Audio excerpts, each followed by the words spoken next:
Hi, welcome to Spektral Evidence. Tonight we're in Methuen, MA at the Tenney Gate House. Tonight we're going to join Paratom Investigations on a ghost hunt. So why don't you follow us and we'll go join the ghost hunt.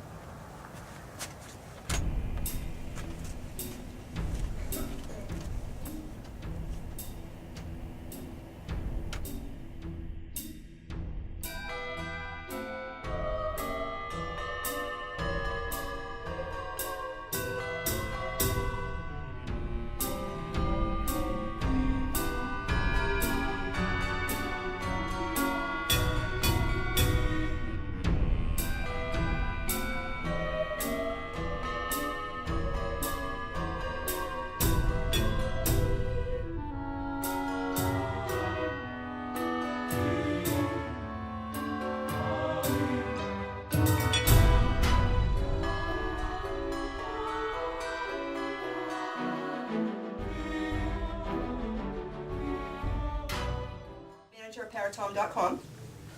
I'd like to thank you all for coming out tonight. I know it's right before the holidays and everyone's busy, but we promise to be a little entertaining and hopefully you'll learn a few things tonight.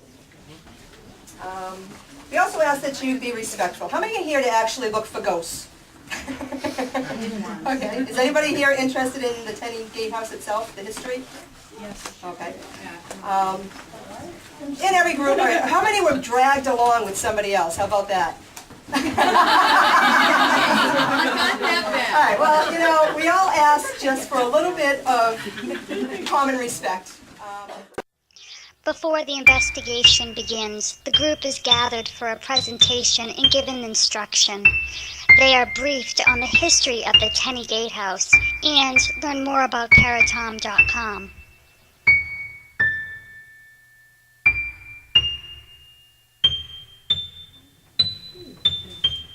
This organization, which was myself, I didn't have a group to come along to the cemeteries with me and things like that. I worked by myself, and that was all actually by accident. When I was a kid, I had this desire to look at the old cemeteries and things like that, so that makes me a tapophile. And what a tapophile is somebody who likes the art of funerals, or cemeteries, or graveyards, or caskets, or vaults, or anything like that. Kind of strange. It made interesting dates on a Friday night, that's for sure. Still does. Well, let me say this in brief.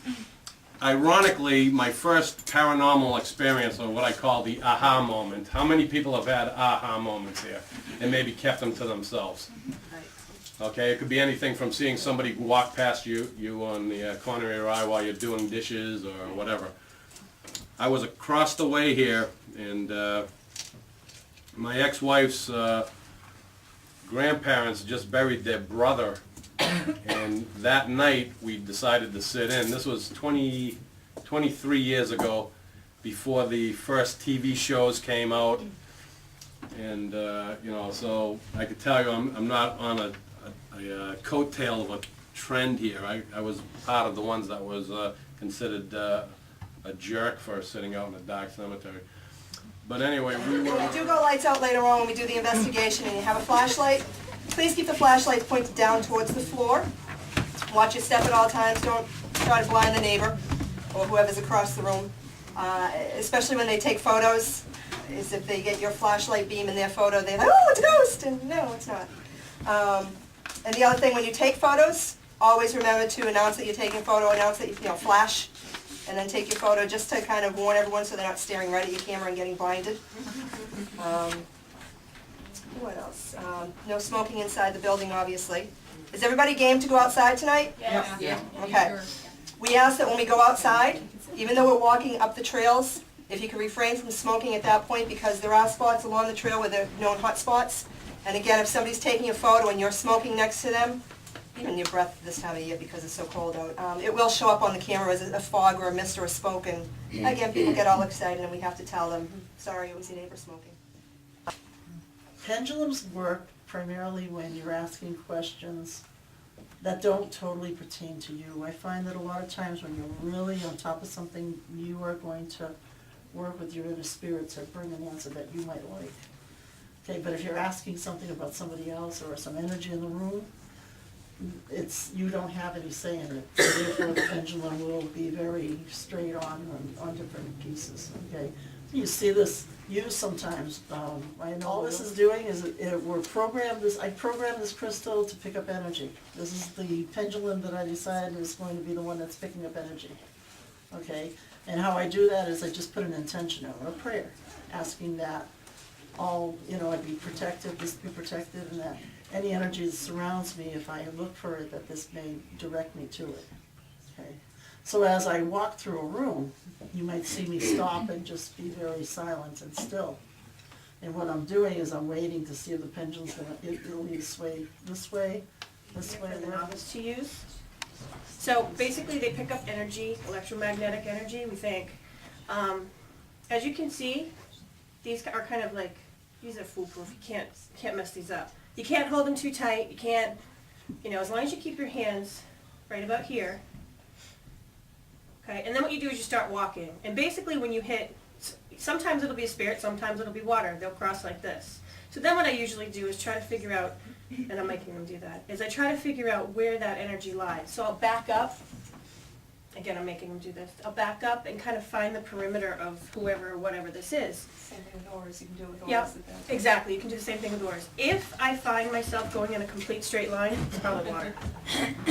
But you can use them to pick up energy, and you can also use them to ask questions. If you find a spirit, you can say, are you a female? Cross the rods, and if they cross, chances are you're talking to somebody. And just keep going with that. So, like I said, it's the exact same thing as dowsing with the pendulum, except you use these. And I can get more in depth with people as they hold them and kind of get a feel for them. The Tenney Gate House, where you are presently today. The Gate House originally was known as the old Whittier Farm, built in the early 1830s by William Whittier, occupied by he and his wife, Eliza. Eliza has come through in a very first investigation back in 2003. And that would have been with the Ron Kolick and this group from Drake. New England New England Ghost Project, yeah. And the Hicks site, Maureen Wood actually was possessed by Eliza and all that, and downstairs room. And so that was one of the very first experiences we've had with any actual paranormal investigation. I thought it was quite fascinating, my very first one, and in it all the way, I guess, because I love it. So it caught on. So anyway, the Whittiers occupied the building. It was a very small farmhouse, oblong, flat roof, and the wall actually extended only to here, and it was added on later by the Tenneys.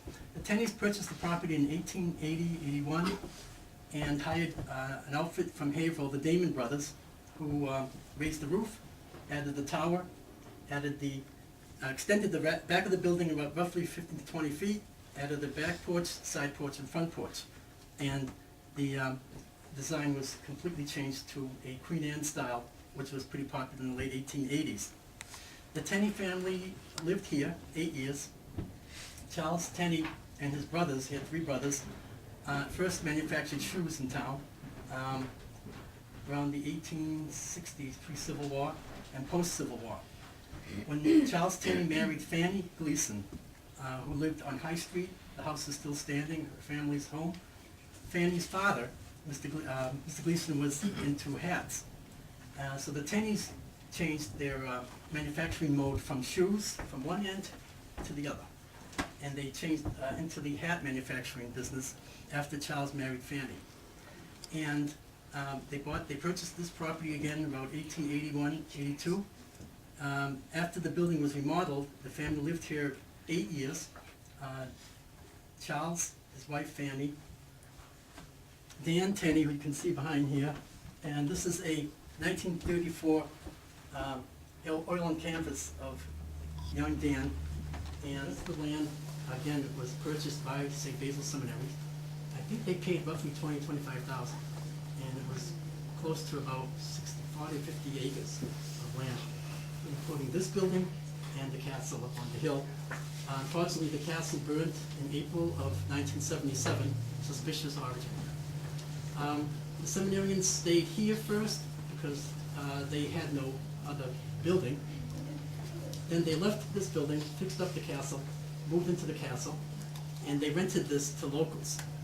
And so the monies they had made or accumulated, they actually helped to build their new seminary, which is over the hill beyond the park.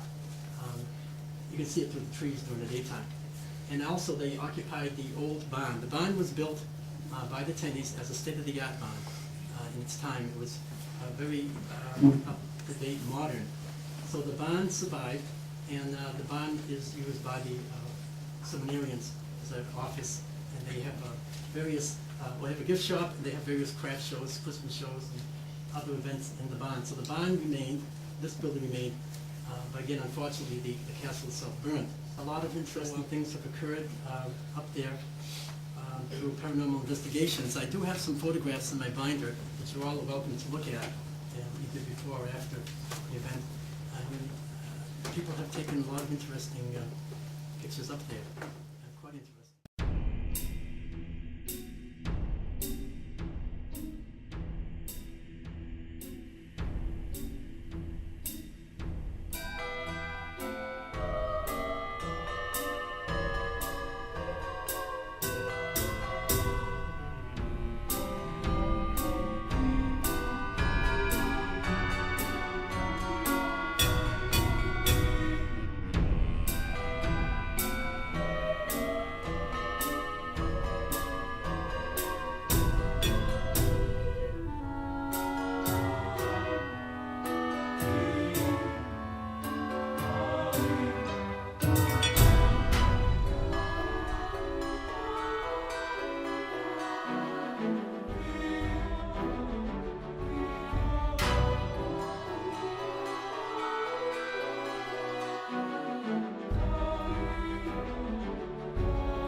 Here's why. They pick up a lot of electricity. So you turn it on, you get that first burst or whatever, and then it typically stays green, goes to yellow, goes to red, the higher the activity. When you put it on the floor here, and you better do it, you gotta find the right spot.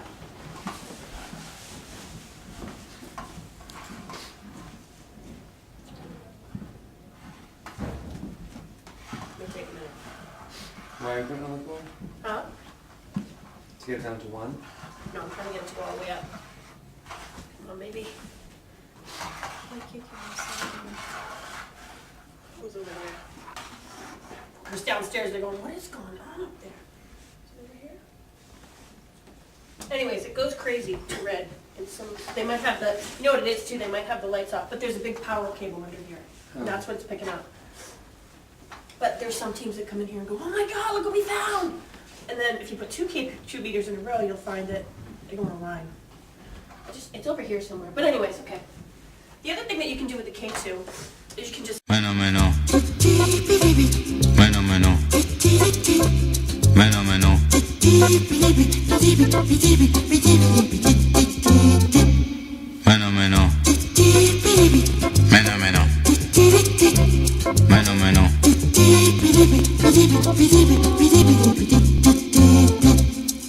Je dois fréquenter que les filles de 50 ans, car les plus jeunes pensent qu'à l'argent.